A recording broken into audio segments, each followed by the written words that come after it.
This is problem E, the mine car, and it says a mine car whose mass is 440 kilograms rolls at a speed of 0.50 meters per second on a horizontal track, as the drawing shows.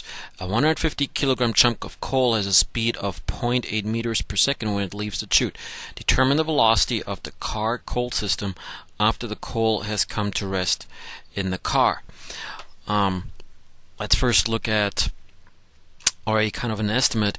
So here the coal car is speeding along at 0.5, then the coal is going to fall in, which itself is going at a speed of 0.8, and let's assume that with the angle of 25 degrees the horizontal speed is still around 0.7 or so.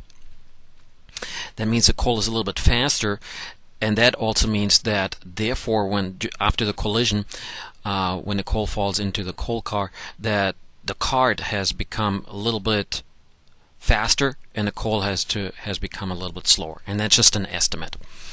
Okay, anyway, let's see what we have given. We have given the two masses, mass 1 and mass 2. We have given the initial velocities of both, and there's no force involved, there's no time involved, and what they want to know is determine the velocity of the car coal system after the coal has come to rest in the car, and that means this is what they're asking for.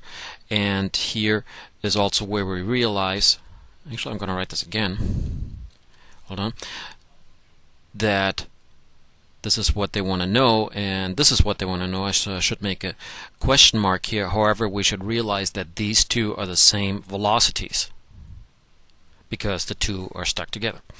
Okay, looks like as far as momentum is concerned, everything is given, and that means that before and after, I'm going to change the color, before the collision and after the collision, the momentum is being conserved. And as I said, everything is given. So this one is going to come out to m1 v01. Kind of smeared here, so I'm going to write this again. Gosh, I did it again. V01 plus M2 V02, and that equals M1 VF1 plus M2 VF2, but I think we can save us something here that will say that, okay, both of them have the same velocity, so we can factor that out, and we just have the final velocity of both. And then, yeah, I could write this one here also as final velocity for both of them. Okay, the rest is pretty much just plugging in the numbers.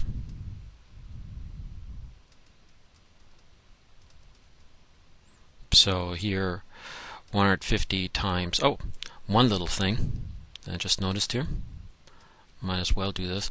We only need the horizontal component. It looks like a tiny arrow there, and of course here is the angle here is 25 degrees. You could call it negative 25 degrees, but you notice that when you determine the horizontal speed to the V01 in the horizontal, that 0.8 meters per second times cosine of negative 25, the cosine is the same for the negative as well as the positive number. So this here is supposed to read meters per second. Okay, so you have to do that first, and then multiply here and with the mass, and then add this one here and hit the enter button, and then divide over here by the mass.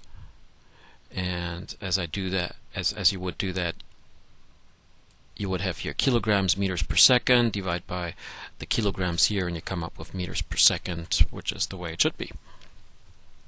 And it's going to be a little bit larger than 0.50 meters per second, and that's what I predicted earlier.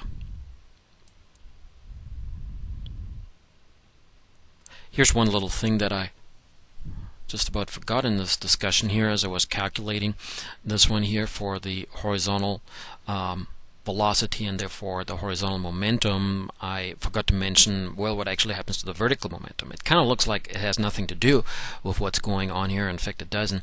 So what happens to the vertical momentum is the coal is falling down in here.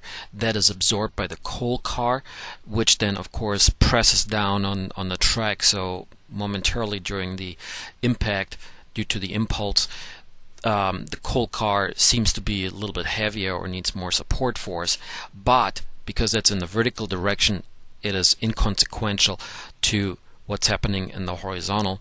And again, avoiding more friction here, as they usually do in these problems, and that's why perhaps I did forget to mention it until now, because it didn't matter for our calculation. But I still want to point it out because overall, the physics part of it, that's important. So here's an animation for this problem, and you can see the data there, at least the velocities, and notice that during impact here, they're changing. It's not exactly equal at this point because the coal hasn't rested yet, but notice now they're kind of equal, and I can just tell you that's really close to what the correct answer should be.